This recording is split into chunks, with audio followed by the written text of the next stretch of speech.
Most people do everything they can to avoid loneliness. They turn on the TV just to have background noise, engage in empty conversations to fill the time, and surround themselves with people they don't even like that much, just to avoid being alone. But what if I told you that this fear of solitude might actually be keeping you from mental clarity and true growth? Carl Jung understood that silence and introspection are gateways to self-knowledge, yet the modern world does everything it can to make you run from them. The result? A restless mind, growing anxiety, and a constant feeling that something is missing, always connected, yet never truly present. The problem isn't loneliness, it's what you've been taught about it.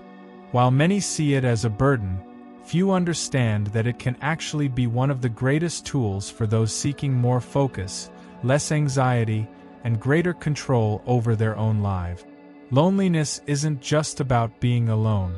Often, it shows up in small habits that go unnoticed.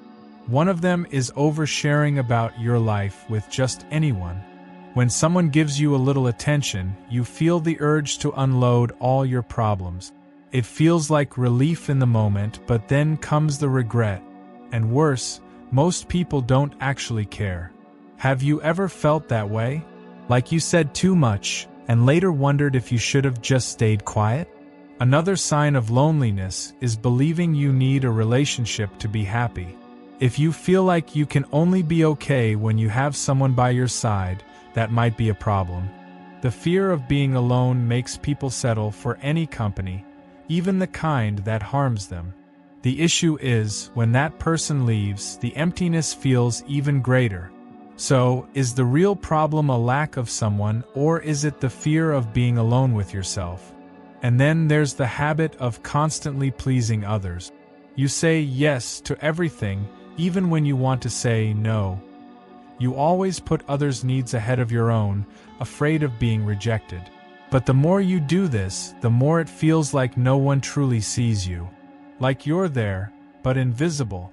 Loneliness within relationships can be even worse than being physically alone. Is there a way to change this? The people around you influence your mind more than you think. Some relationships act like medicine, bringing peace and balance, while others are like poison, draining your energy and filling your mind with negativity. Have you ever noticed how, after talking to certain people, you feel lighter and more uplifted? And how, after talking to others, it feels like all your energy has been drained? That's because relationships can be either inflammatory or anti-inflammatory, directly impacting your mental health. Science explains 3 reasons why choosing your company wisely is crucial. The first is mirror neurons, which make you unconsciously absorb the emotions of those around you. If you spend too much time with a pessimist, your emotions might start feeling heavy too.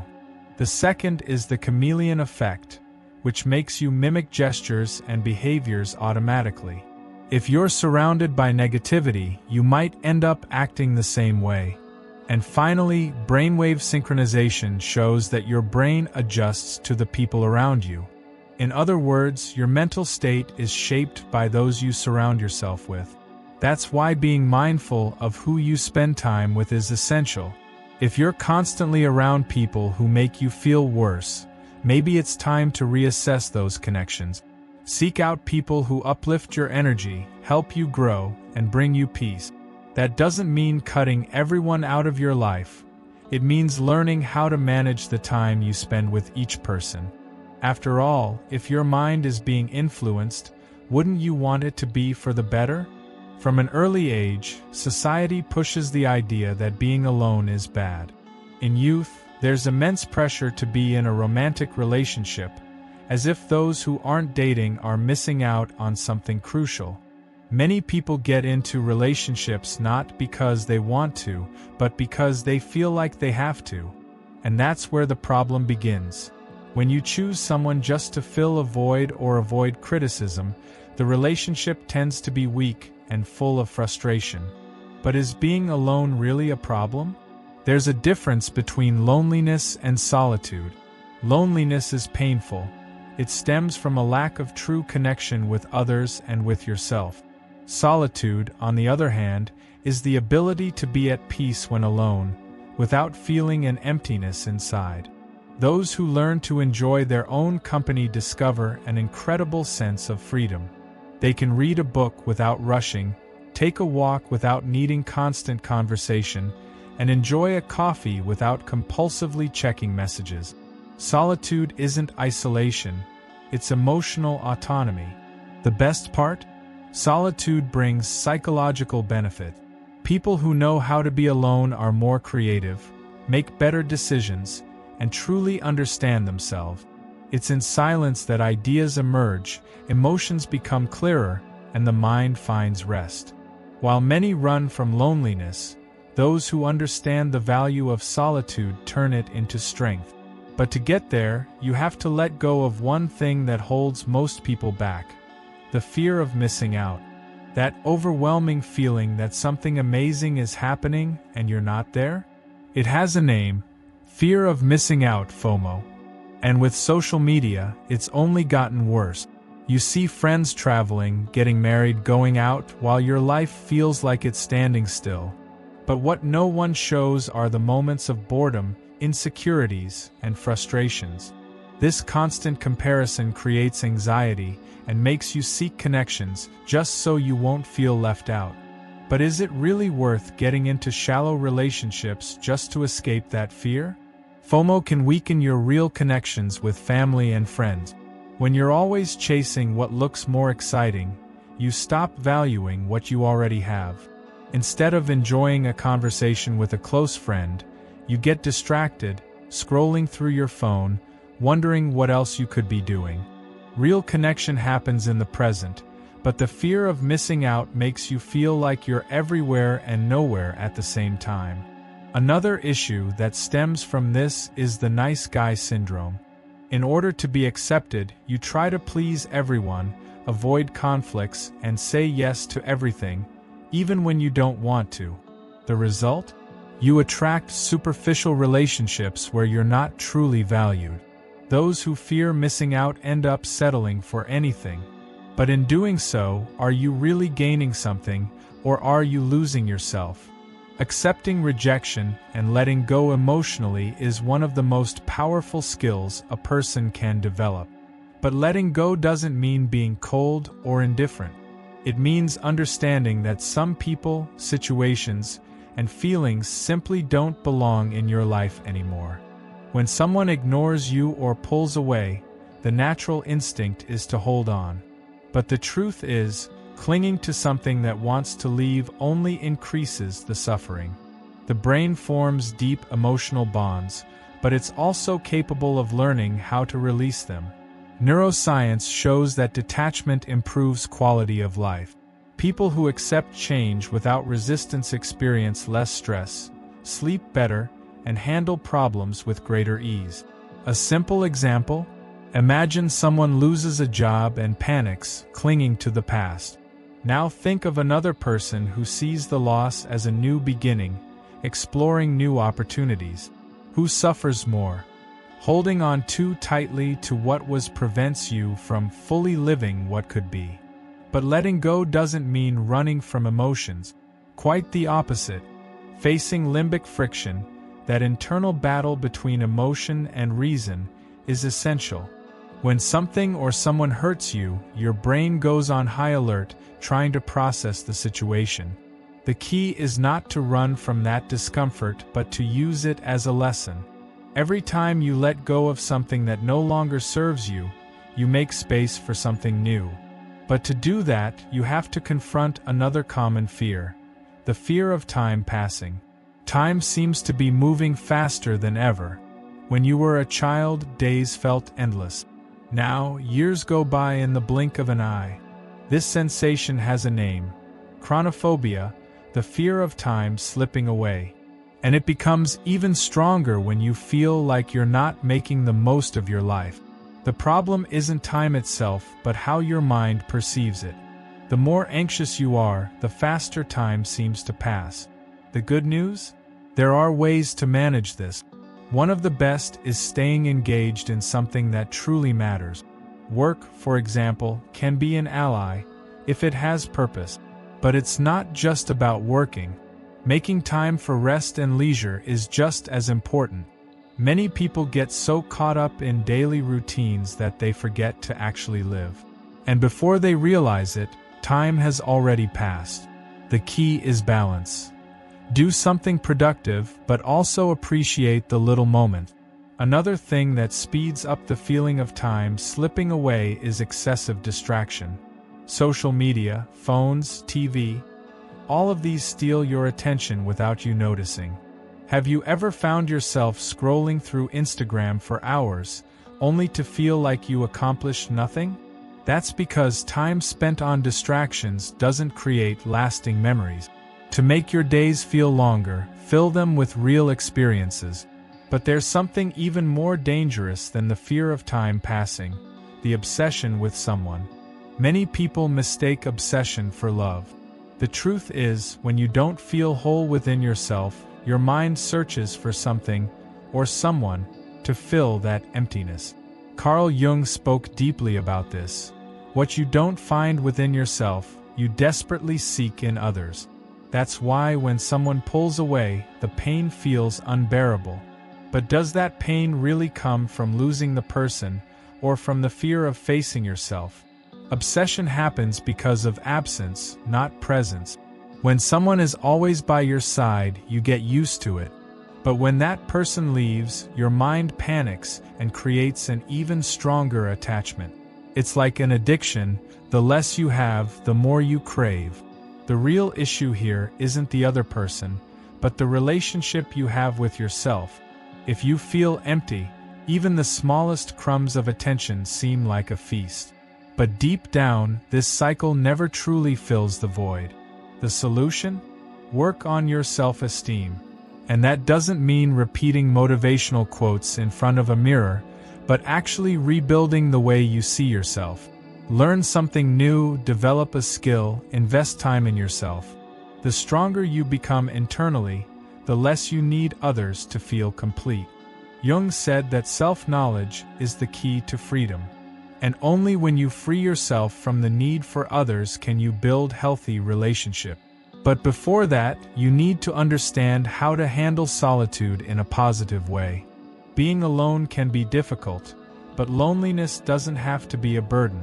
The key is to transform it into something positive. One of the best ways to do this is by finding a community. And that doesn't just mean in-person groups. Online communities can be just as valuable. Forums, discussion groups, and even YouTube channels bring together people who share your interests. Whether it's a book club, a psychology space, or a personal development forum, being around like-minded people helps ease loneliness and provides a real sense of belonging. Another powerful strategy is practicing gratitude. It sounds simple, but it has a huge effect on the brain.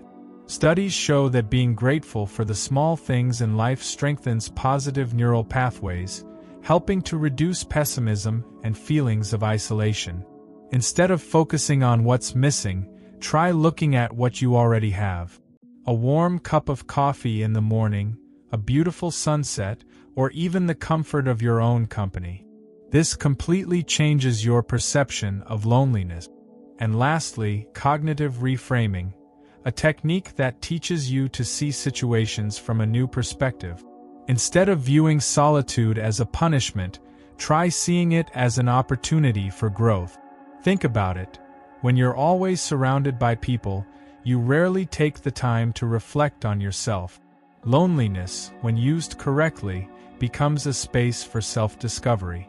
But for this to work, it's essential to be mindful of the people you keep around.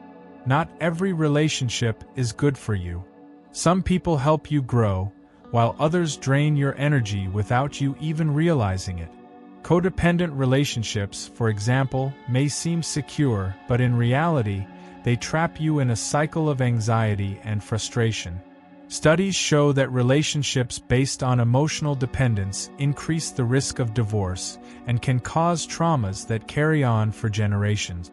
This means that choosing your connections wisely isn't just a matter of well-being, It's about mental health and even shaping your future. Being selective with relationships isn't arrogance. It's emotional intelligence. Imagine your emotional energy as a limited budget. If you spend it all on people who only bring drama, there's nothing left for those who truly matter. Healthy relationships bring peace, support, and growth. That doesn't mean everything will always be perfect, but there will be mutual respect. If someone constantly drains you, maybe it's time to reevaluate that connection. And sometimes the best choice is solitude. Not the kind that hurts, but conscious solitude that allows you to grow before building new relationship. People who know how to be alone make better choices and avoid entering relationships out of desperation. What's better, being surrounded by people who don't value you, or choosing to be with those who truly matter? The answer seems obvious, yet many still avoid facing the fear of solitude. A lot of people lose themselves in relationships just to avoid loneliness. They tolerate toxic friendships, cling to failing romances, and do anything to stay busy, without realizing that this escape comes at a high cost. The fear of being alone makes many settle for less than they deserve, just to avoid the silence of their own company. But what if, instead of fearing solitude, you learned to use it to your advantage? Much of this fear comes from emotional patterns inherited from family. If you grew up hearing that being alone is a sign of failure, it's natural to struggle with seeing solitude as something positive. But the truth is, loneliness and suffering don't have to go hand in hand. You can be surrounded by people and still feel lonely, just as you can be alone and feel at peace. The key is in how you relate to yourself. Another common mistake is waiting for the perfect moment to change your life. How many times have you thought about doing something but postponed it because you had no one to go with? Traveling, dining out, starting a new hobby. These are all things you can do alone, and sometimes they're even better that way. Those who learn to live for themselves discover a freedom that few ever experience. It's a process, of course, but every small step counts. What would you stop waiting for others to do and finally start doing for yourself? Solitude is not a punishment, it's an opportunity. A space to understand yourself better, to grow stronger, and to build emotional independence. But to achieve that, you first need to change the way you see silence. Instead of treating it as an enemy, try seeing it as a teacher. What is your loneliness trying to teach you? Answering this question can completely transform your relationship with it. Loneliness can be a challenge, but it can also be the key to a stronger, more focused, and more balanced mind. While many run from it, those who embrace it discover a powerful path of self-knowledge and transformation. The question is, will you keep resisting it, or will you learn to use it to your advantage? If you want to gain a deeper understanding of yourself and unlock your hidden potential, I invite you to explore my ebook, Alchemy and Archetypes, Exploring Inner Transformation Through Jungian Psychology. Inside, you'll find practical exercises that reveal the secrets of Jungian psychology and how to integrate them into your life.